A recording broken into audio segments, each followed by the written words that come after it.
chiropractor give you as much as... There you go.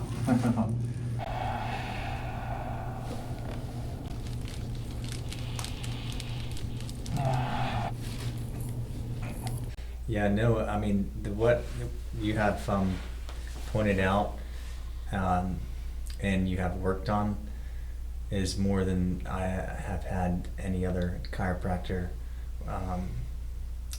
point out and tell me in 20 years. Yeah. Major complaint, everything. Yeah, I tell people it feels like my spine has petrified. Okay. So the first major accident I had was back in high school, and that was 1998. Okay. And I was on the wrestling team, and I was wrestling a guy, and I fell directly on my head, and I thought I was paralyzed at that time, but thankfully I wasn't. And that was the first injury. I never got physical therapy, never went to a doctor to have anything done, but I knew that I hurt myself. So when it happened, did you have a lot of pain somewhere, or were you unable to move? Just pain in the cervical. Now I know it's the C7 area. Gotcha. But yeah, it was a direct impact. Yes. So they took images probably, they didn't see anything broken? I didn't even get that done. Nothing? Back then, no. No. They just... Yep, just... walk it off, kid. Exactly. Just, young and just thinking, hey, if I can walk, I can... It must be okay. So, yeah. Okay. And then a few years later, I think it was in 2003, I was snowboarding, and somebody was in front of me, and they fell, and at the last minute I had to go off the side of the mountain, and I took a fall probably at least 10 feet, landing on my head and my shoulder. So my head went this way, my shoulder went this way, separated my shoulder really bad. I think it was a 3rd-degree separation. Okay. And that time it was like really painful.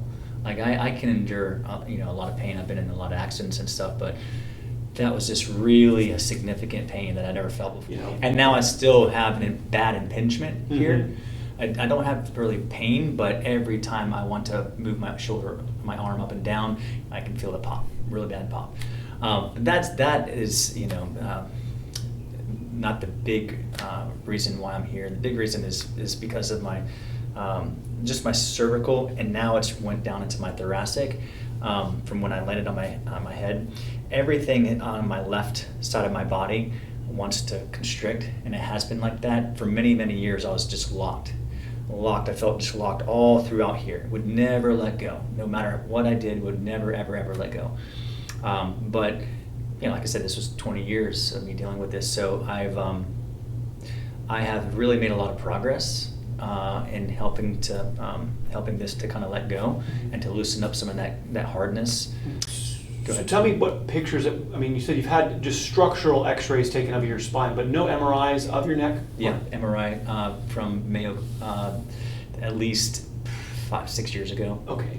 I know maybe even longer. You don't have a report or anything, but what do you remember? Do you remember the gist of what they said about that? No, because no one really... We went over it all. Yeah. They didn't say the words disc herniations or disc bulges? Yeah, that for sure. They did say those? Okay.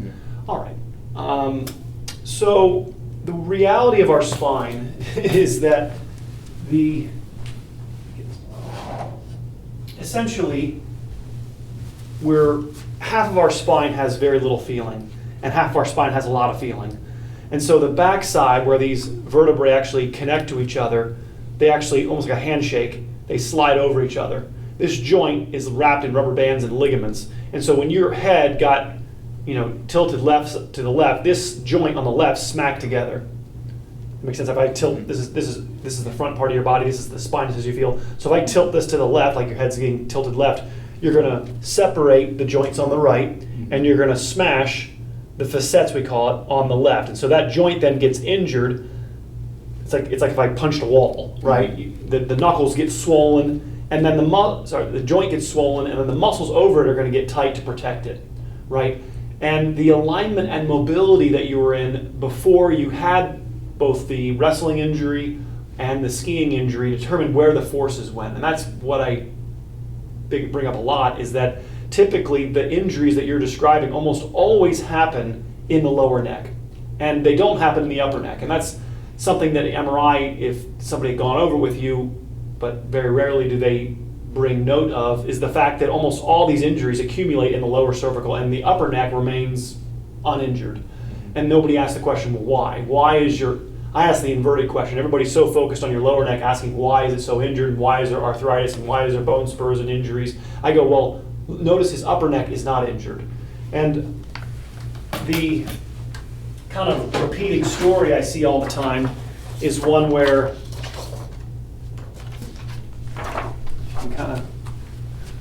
this is a 55-year-old woman, and her upper neck, she's looking to our left.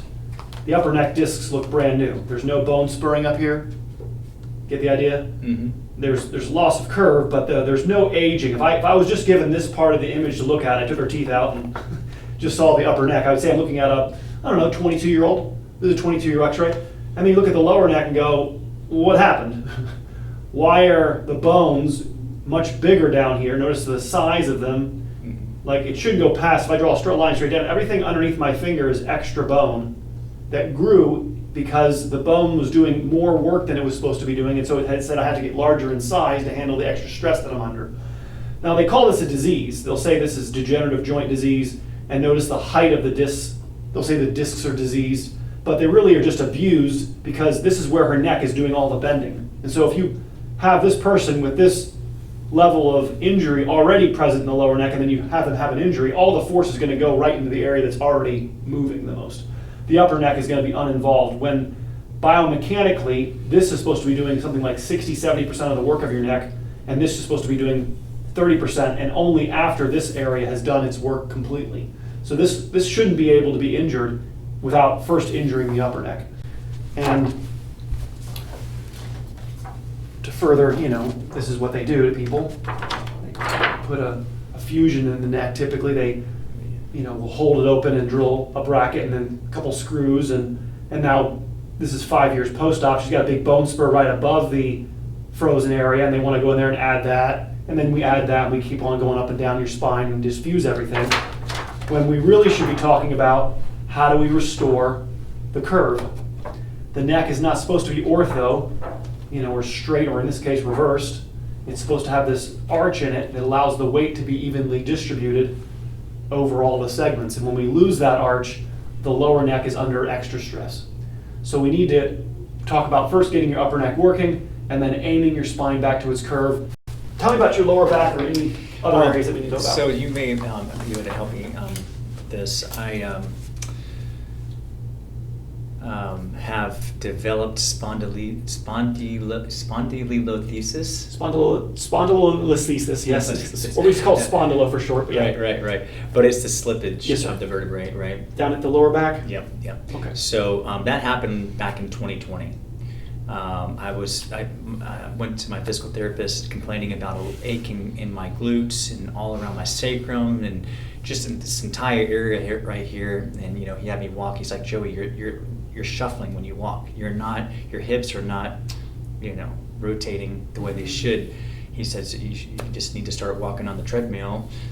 So I did that, and to be honest with you, that along with a lot of other exercises that I've seen people do for the same issue has helped it a lot. Okay. Before I literally was like in pain to the point where it was just excruciating pain. Okay. And so after 5-6 years of me walking on the treadmill with a slight incline, I've had to put my hands on either side of the rail to kind of take the pressure off my legs to allow my hips to kind of like flow.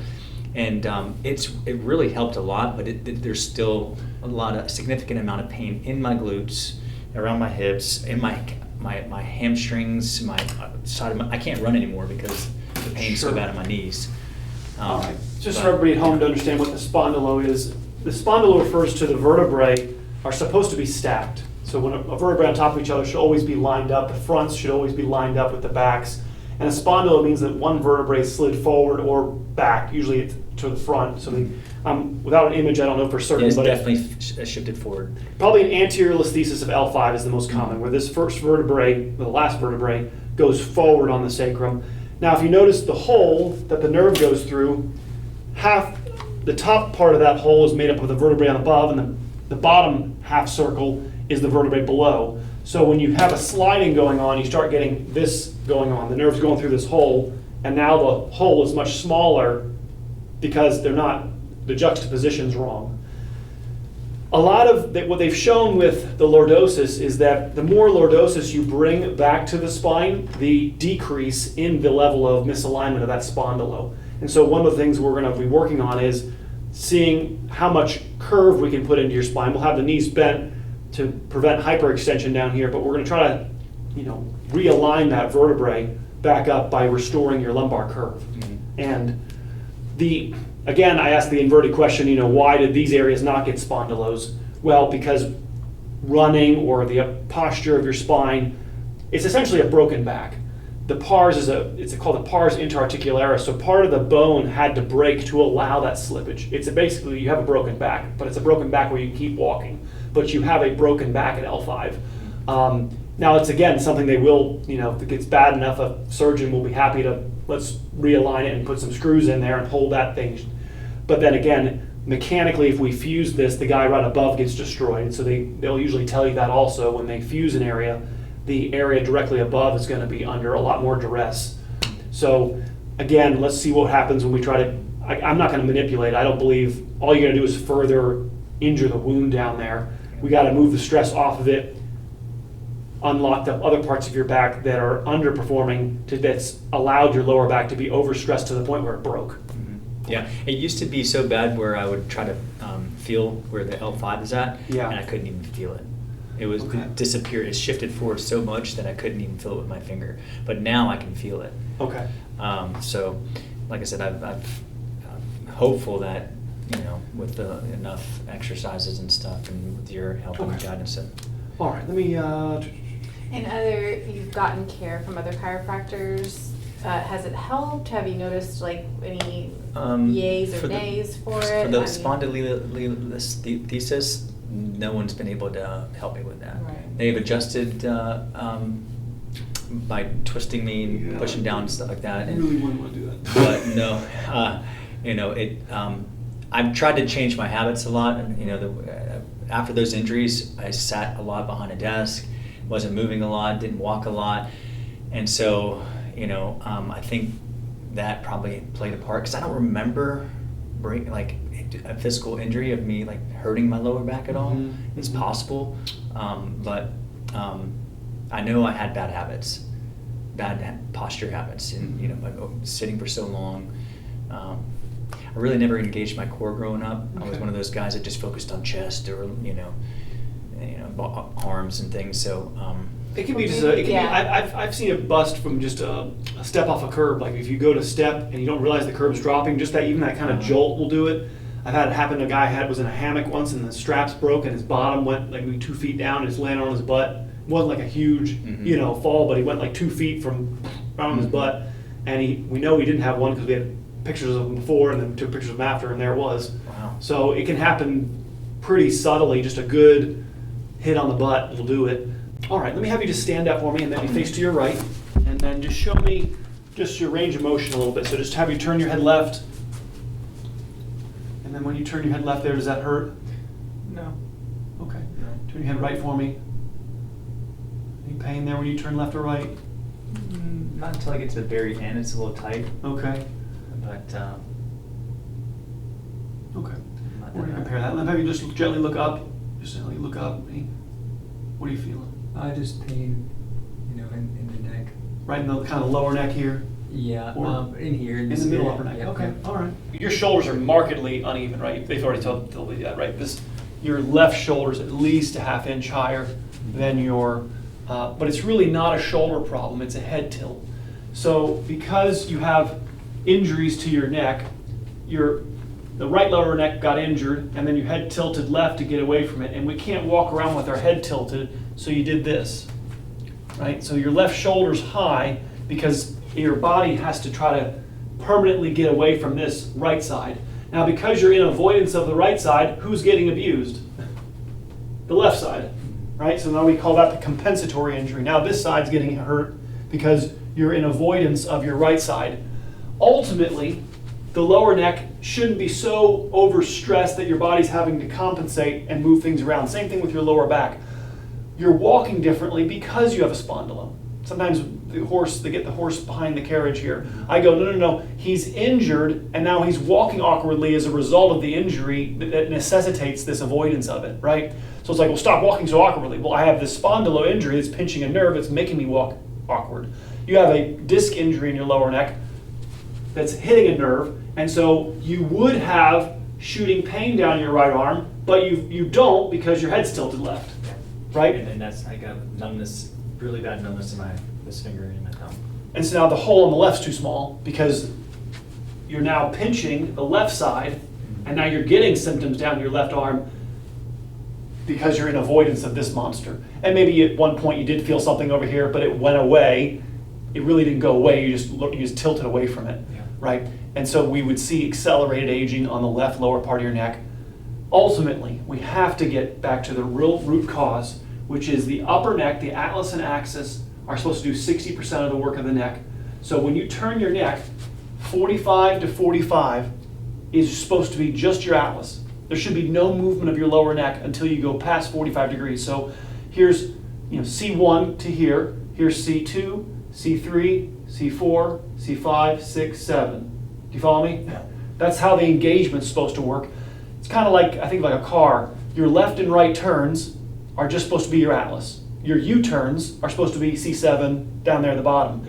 So you're not supposed to be using your lower neck to do your left and right turns. And if you make the lower neck do that, it's going to age at a much faster rate and then give you the symptoms that you're describing, because ultimately it's not designed to do that. You're not supposed to be pivoting there all the time. Why did that happen? Great, very good question. Because you lost the curve in your neck. And that started before you were 20. This is back when you were 10, 8, 10, 12, 15, sitting in school, losing the curve. Your injury happened with your chin down, your head went into the mat, you're saying you didn't have any curve in your neck when your head hit, so you tore the ligaments that pull the curve back into your neck, right? So those ligaments got all stretched out, the curve was lost, you then started using your lower neck too much, and then spent 20 years with just the lower neck doing all the work, and now the lower neck saying it's had enough. I kind of think of like a piano. I'm going to run my hand down the piano and see which keys work. I didn't warm anything up because I'm kind of like undercover boss. I'm just breaking in and seeing who's working, okay? All right, cross your arms. Take a deep breath in for me. Head back for me. Let it go. Yeah, deep breath in, I got you. Exhale. All right, deep breath in, I got you. Head back. Chin down. Yeah, we got work to do, bud. Right? I mean, it's pretty locked in there. Yeah. If this wasn't locked, the spondylo wouldn't make sense, right? Yeah. How did so much force go in there that it busted that pars interarticularis if the chest was participating? You must have had a chest not participating to allow that much force to go in there.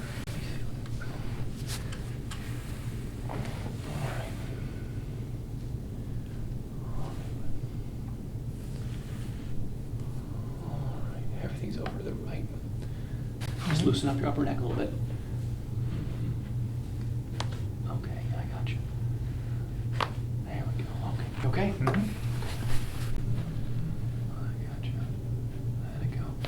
Okay. All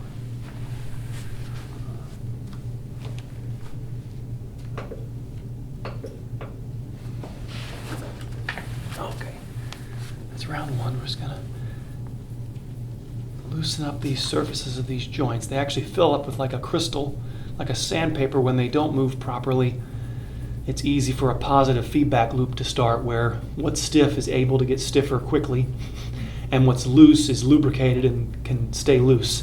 So the contrast between the areas of your spine that are working and the areas that don't work just grows bigger and bigger, leading to extensive lower neck injury and then compensation, avoidance, nerve pressure. Has anybody really been digging up here? Not so much? No. Not so much? Okay. All right. I would almost, spend a month, you understand, just seeing what happens when we unlock your upper neck.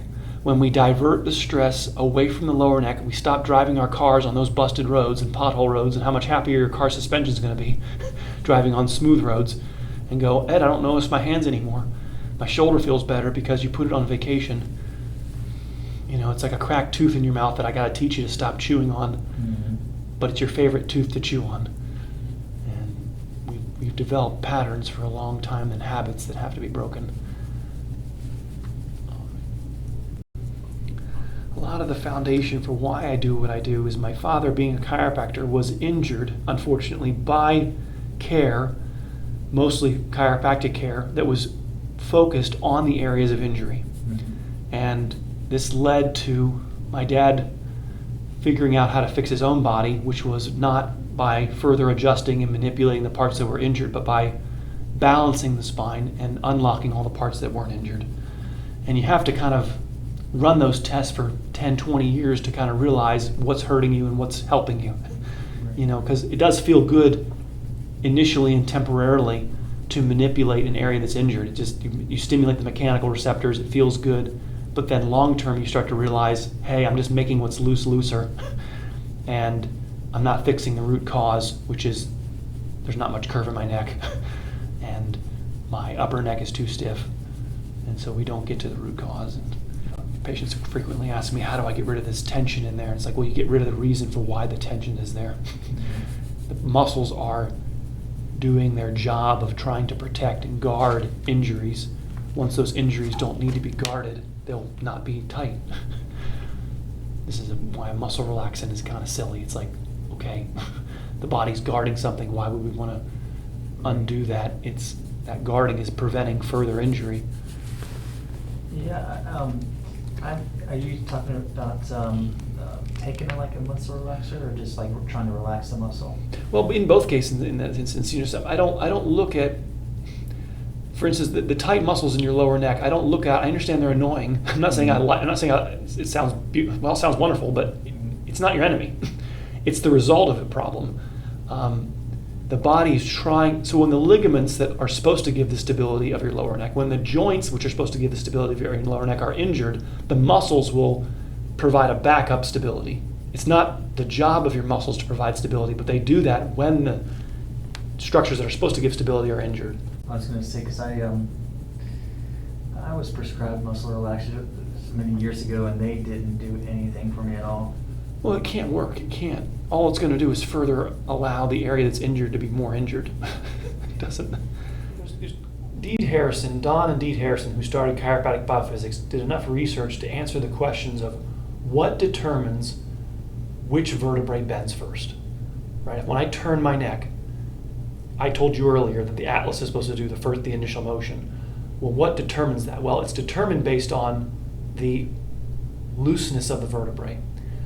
So, for instance, when there's a curve in your neck, the lower neck vertebrae are locked together, making them very stiff. And the only way you can actually rotate the lower neck is you have to first unlock them, meaning take the curve out of the neck. So if there's a curve present in the neck, it's very easy for the upper neck to be the loosest one and therefore move first. The only way to make the lower neck looser than the upper neck is to first stiffen the upper neck, make it tighter than it's supposed to be, which forward head posture does, along with straightening the curve in the neck, which unlocks the lower neck, making it mechanically looser than the upper neck. So when you initiate rotation of your neck, the lower neck is the first vertebrae to show up, not the last vertebrae. It's essentially been inverted. What's going on down by like the C7? There's like a big lump on both sides. Sure. Sure. What? Remember that x-ray I showed you? Mm-hmm. Yep. I bet you there's some big bone spurs down there. Oh, okay. Right? And then the muscles over top are all probably trying to stabilize the area because nerves are getting pinched. Right? Because the bone spurring makes space that's not supposed to be occupied now be occupied by calcium. And so the nerves start to get hit. Have you ever had cupping or gua sha done? Cupping, yes. Not the second one. Not you the gua said. sha, okay. No. I find this to be a very targeted way to WD-40 these joints up here to quickly. I've seen your videos on Yeah. it. I'm like, gosh, that is crazy. I always think, man, the people, are they in pain? But they're not saying anything. They're not saying they're in pain. So. Well, usually it's the easier part of the visit. This is, Mhm. it feels good. But I've seen like the skin turn blue. Mm-hmm. So an area of stiffness is going to collect a lot of metabolic waste. right? And then when you go in there and start vascularizing that area, everything that's been stagnant and stuck in that area is now going to be unlocked. It's like sweeping an area behind the door that you never swept before because the door's always been in the way, and all the dust and dirt that's collected behind it. You're going to find what you've hidden back here.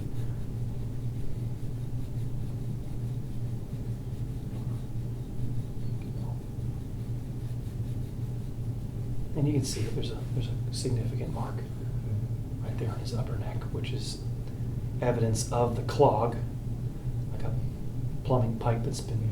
He's got to get a plunger out and start plunging and get this clog undone.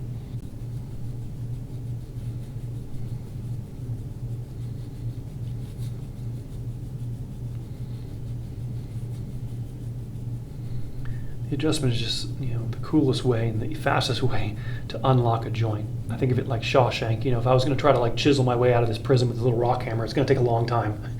If you only give me massage as the tool to loosen this joint, I don't have the patience to do it. The adjustment's like a sledgehammer that we can just bust through this wall quickly. Who put Loctite up here?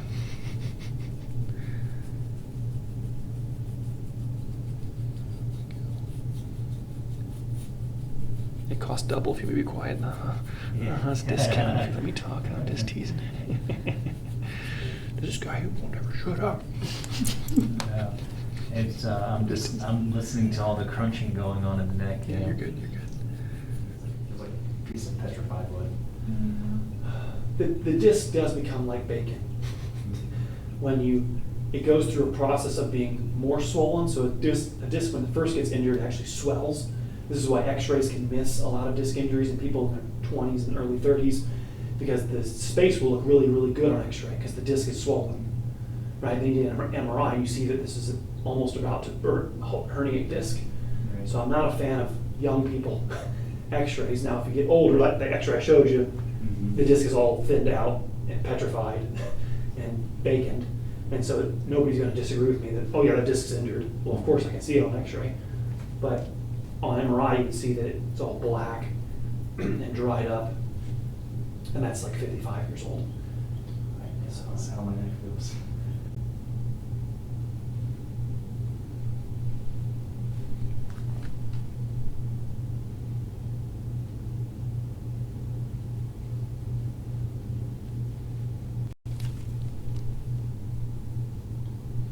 Like I said earlier, this whole upper back felt completely 2x4 rigid, so that's further stressing your lower neck. The area below the lower neck is not working either. Yeah, it's, on my right side, definitely had atrophy over the years. Around the T1, T2, they put the TENS unit on my rhomboid area. I understand. And nothing but fire. Interesting. But I've got, the only thing, I've got movement, and I can control the large muscles and stuff, but I think there's a nerve that runs down from your neck and controls your shoulder. Sure. That I feel like I don't have control of. But I do some of these practices in the mirror where I'm looking at myself in the mirror with my shirt off, and I'm trying to focus on like my shoulders just relaxing and dropping, and that's been very difficult for me to do too. And I try to engage this nerve, and every once in a while I do, but it hurts really bad. It's an awkward feeling. It's like like I'm almost being electrocuted, but in a more painful way. You're pinching that nerve in the lower neck. Yeah. The shoulder is what we call C5. This whole area is C5. This is the suprascapular nerve. This is really more your lower neck. The muscles in here, even though it's in your upper back, are really controlled by the nerves in your lower neck. So it's a little confusing. But again, that's where we would get MRIs to correlate that. You could see which discs are injured, which nerves are going to be affected, which would correlate with which discs are hitting which nerves.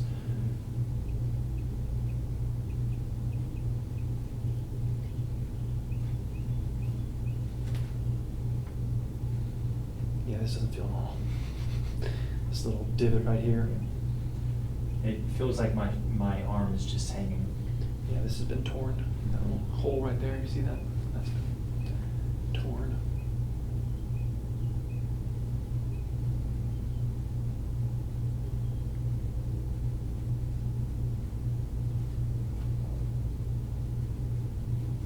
But it's weird because, like I said, I have, control over the larger muscles in my arm. It's just that one nerve that runs down to my arm feels like it's not firing sometimes.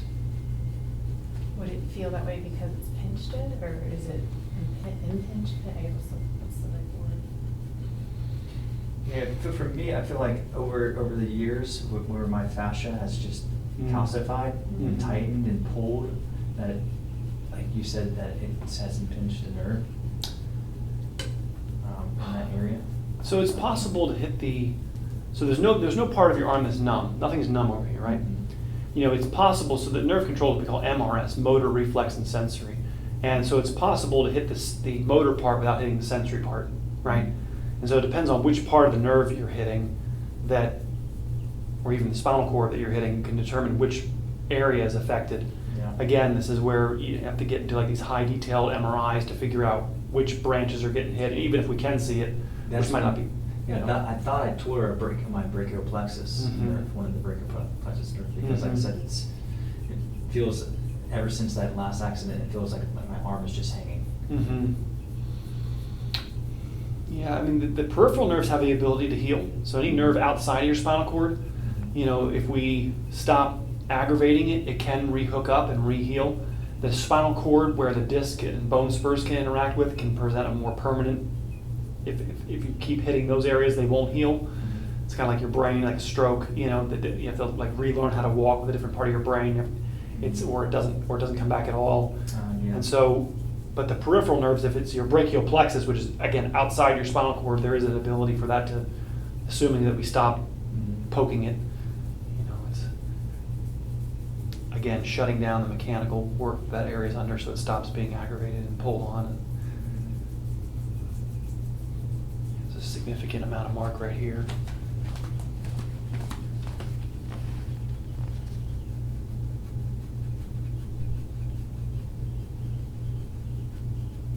There you go.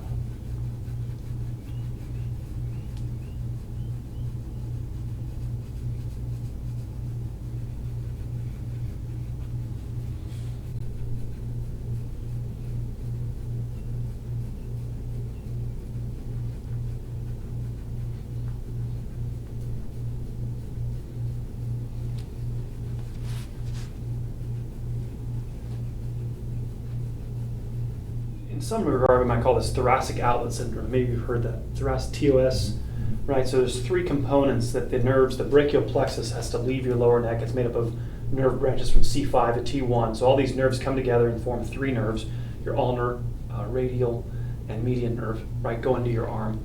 So the brachial plexus has to not only can be impinged as it's exiting by the rib in the upper back being up, or the vertebrae in the back and the neck being posterior, or the actual tissue that the nerves are sitting in being acidic. So all three of those components sensitize a nerve and make it reach its aggravation point. So if there's the rib in the upper back is elevated, that upsets the nerve by 20%, right? If there's no curve in your neck and the bones are posterior, that aggravates it by another 30%, right? And then all of a sudden there's all this inflammation in the shoulder here, that aggravates it enough, and now boom, you have a symptom of I'm feeling this or weakness, right? So it's always a summation or a additive effect where all these things come together that finally reaches a firing point, right? So one of the components that can be changed quickly is the component of the soft tissue that the nerve is sitting in. That's what the gua sha affects. We change how much inflammation that the tissue that the nerves are sitting in, and we can rinse that out, get Epsom salt on these areas, and we can calm these nerves down considerably while we go through the process of realigning these bones, pushing the ribs down, adjusting you, and then that mechanically takes the pressure off, and we deal with the chemical irritation. Look at your back. This is all elevated. It's like everything's twisted. Yeah. This is elevated. Again, it's to unpinch nerves, right? It's the chicken and the egg, right? Mhm. The compensation is because there's nerve pressure. The answer is not just to me to shove this back down and then we pinch the nerve again, right? Right. We have to get the stress off the lower back whereby the injury and nerve pressure in here no longer exists, and your body will automatically unrotate this. It's frozen in here. It doesn't want to bend, and therefore when you're bending to put your shoes on, all the bending happens down here where your spondylo is, and so there's a shearing force being placed on that disc, and that shearing force, I think of it like people that put out cigarettes. They don't just step on them, they step on them and give it a little twist, and that's that twisting force shears the disc and ages the disc at a much faster rate. And that's what we want to stop, the mobility down there, which puts the spine in a position where it ages those discs at a much faster rate. We want this part of your back to be mechanically engaged.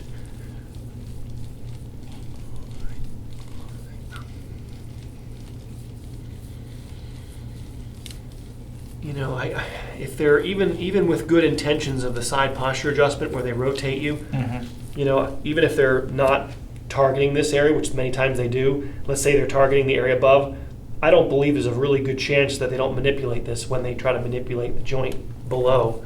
So I would highly caution anybody that wants to go in there and manipulate it. It's not possible to realign the spondylo by adjusting in any way. Yeah. Right? So I don't, all to me you really would do with that is further just aggravate the unstable area. Well, it sounds, and correct me if I'm wrong, but it sounds like what I was assuming created the spondylolisthesis Yes. was my original neck injury, and having that cascade ripple effect, you know, because the mid back starting to tighten up. You got it. You know, and then the bottom starting to follow suit.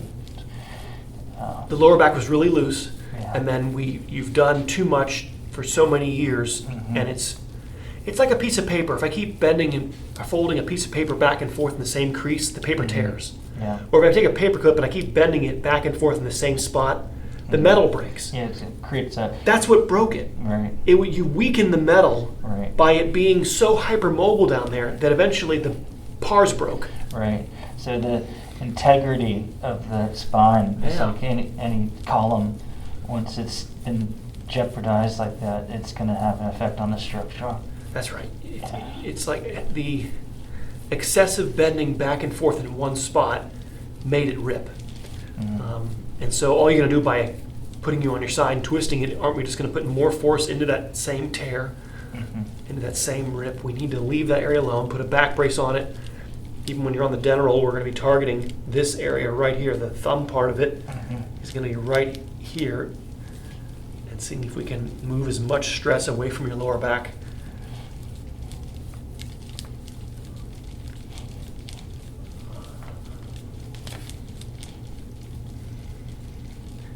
And I presume nobody's really gone in here and dug hard in your middle back. Okay.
have a confession to make. Good, too. please, yeah.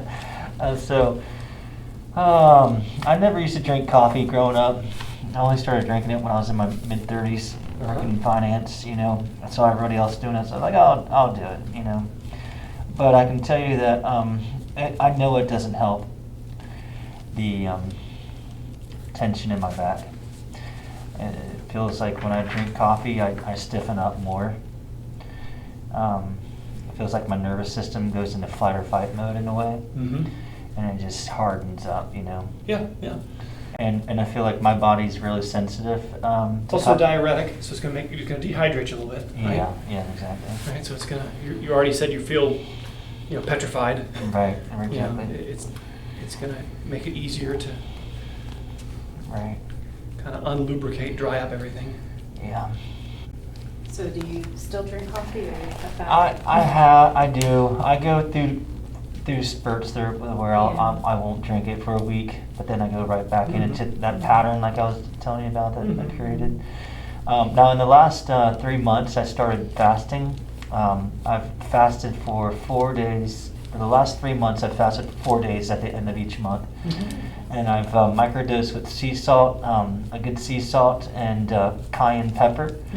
And doing that with the sea salt, I drink a lot of water, at least 2 liters a day. And I can tell you that my fascia feels a lot more pliable Right. and loose when I have fasted. I feel a lot more calm and relaxed, and I was able to get into some deeper stretches, which were very difficult, with my lower back issue, spondylolisthesis. So that's one thing I am going to try to work harder at is eliminating coffee out of my diet, in my life. I think it's like I said, something you can just enjoy in small amounts, but when it becomes something you're dependent on, to function the way you want to function, I caution.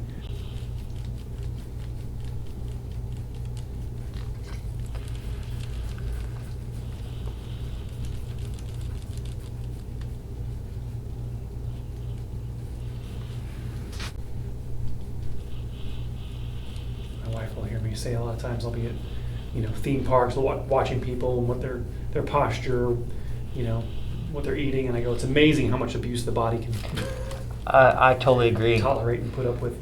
I went to Universal Studios a few months ago. I had no idea that kids were even allowed to go into Starbucks and buy Starbucks. I really didn't. I had no idea. But I'm at Universal Studios, and every kid I'm walking by, they had a huge, 48 ounce or whatever it is, big gulp of coffee, latte. And it's hot out, and I'm thinking to myself, what in the world is going on with society where little kids are drinking, and it's loaded with sugar too. Sure. But it blows my mind, like you said, that the amount of abuse that the body can handle, it's just it's insane. It's incredible. Right.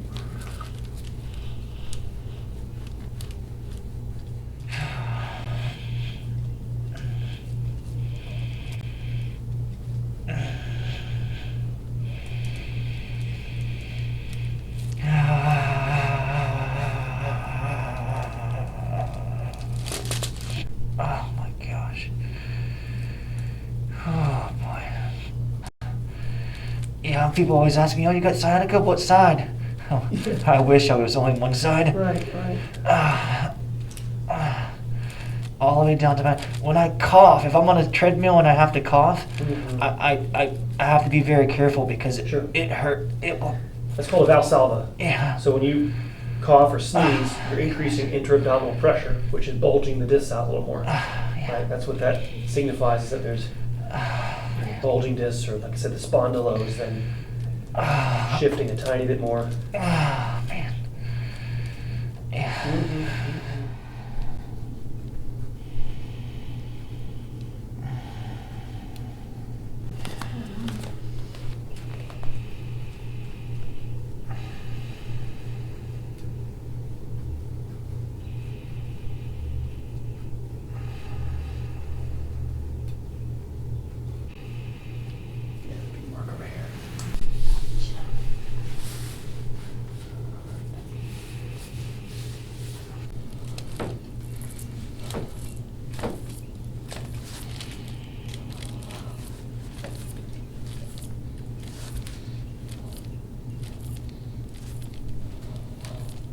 little bit there.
This creates too much pressure down here, let me know, okay? Okay. I don't want to upset the lower back, but we're just going to try to loosen this upper back a little bit more.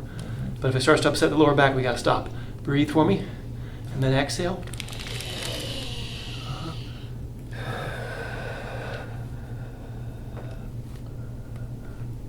You okay? Mhm. All right. That's your left glute, that's all that.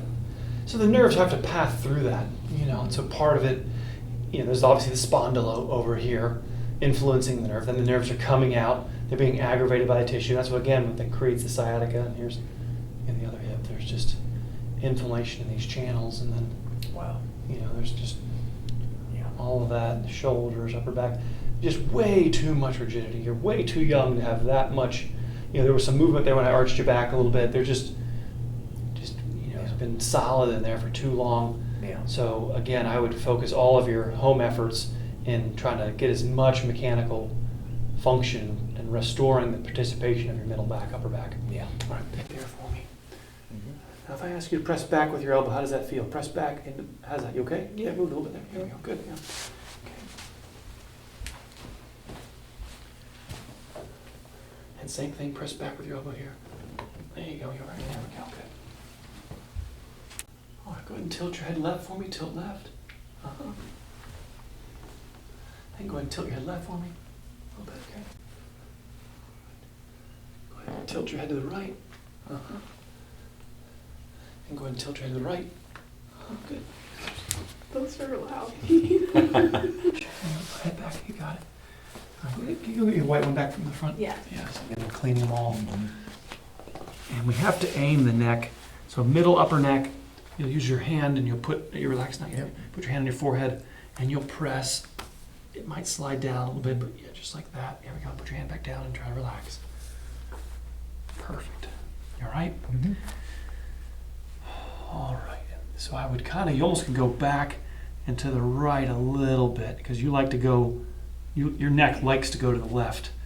You understand? That's why you're pinching that left side. So I'd almost do just a little bit of right if you can. If not, if you forget, just keep the head straight. But it's like the drawer is open, but it's also open and crooked. So I want to level the drawer before we go straight in. I know it's seen on the outside as a shoulder tilt, but like I said earlier, it's really a head tilt. Your head's tilted left. So if your head's it's not only tilted left, it's also forward and left. I'm exaggerating. You're forward and left. And so what's the correction? Back and right is the opposite, or what we call a mirror image of the position that your body's familiar with. And we start molding it, making the upper neck do it, and then indirectly giving relief to your lower neck. Yeah, no, I mean, what you have pointed out and you have worked on is more than I have had any other chiropractor point out and tell me in 20 years. So even the massage therapists, none of them work the upper neck like you did. And I've always asked them to do that, but they just don't want to. Hard to say. But that's something that I'm constantly fidgeting with my thumbs, is the upper. Almost intuitively, something's wrong up there. And unfortunately, it took chiropractors about 100 years to realize and to come to the knowledge that we cannot adjust a curve back into your spine. Yeah, that's one of the things that I saw you work on a lot at the neck, and like you close your eyes sometimes so you can Yeah. feel and get a feeling of where this tightness is happening in the neck where it meets the skull and stuff, and there's not many people that do that, you know. My dad taught us to visualize the bone. You visualize where the bone is sitting, and then the movement that we're trying to do in taking it and unlocking it, right? So if the bone is shifted over to the right, we want to try to bring it back to the center with the understanding that the adjustment won't change it. We can aim it in the right direction so that the stretching can fix it, right? It has to be unlocked. So I think the better word, and maybe you've heard this word, subluxation, that's the word that is commonly used as chiropractors to denote the bone is crooked. The car is in the parking space, but it's not in straight. Right. It's subluxated. It's not that it's not parked, it's just not in straight. Yeah, I believe that's how my head feels on so my neck. it's crooked, Right. but the better term for what I can do for you on the table is to unfixate it, right? It's not only is it crooked, but it's stuck. It's not moving. So my job is to get it mobile so that you can actually accomplish the task of to unsubluxate it, in essence, by stretching. So they both are needed. You need to have your neck adjusted for the stretching to be effective. But it's not the adjustment that's going to realign your bone. It sounds cool. I wish it were true. Yeah. I just realigned your vertebrae. The reality is that the ligaments will pull it right back out of alignment. And so those ligaments that wrap your spine that are invisible on x-ray are what define the juxtaposition and the orientation of those bones. And it's simply 20 minutes. You have to mold the ligaments. They found it takes about 20 minutes to fatigue them, what we call ligamentous creep, whereby they actually lengthen, and ultimately posture change is enacted and changed in intervals of 20 minutes.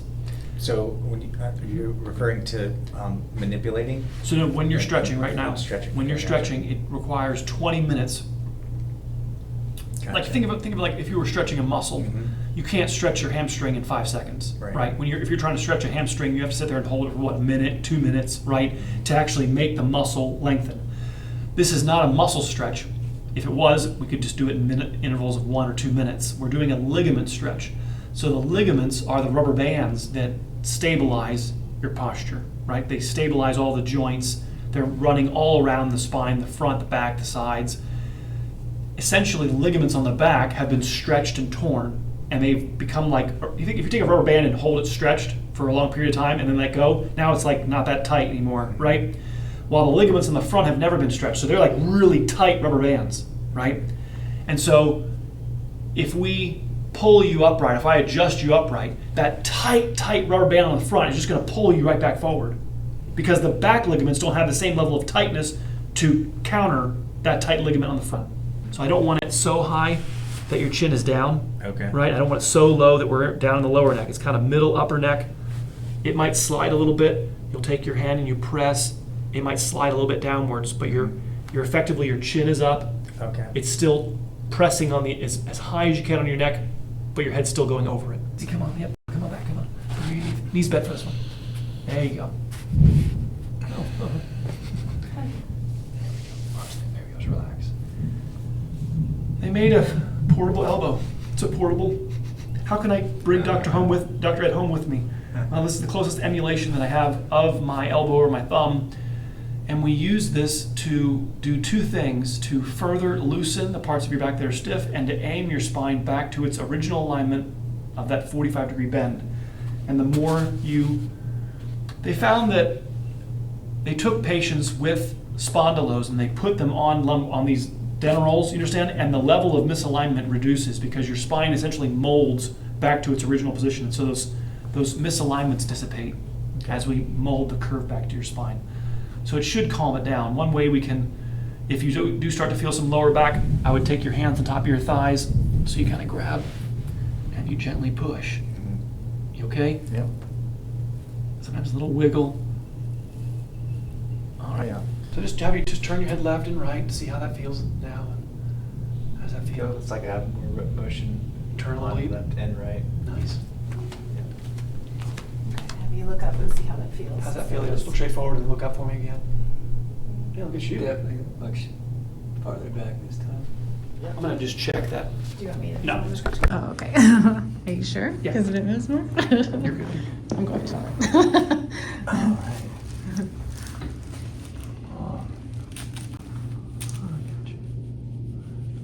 There we go. Yeah, a little bit more there.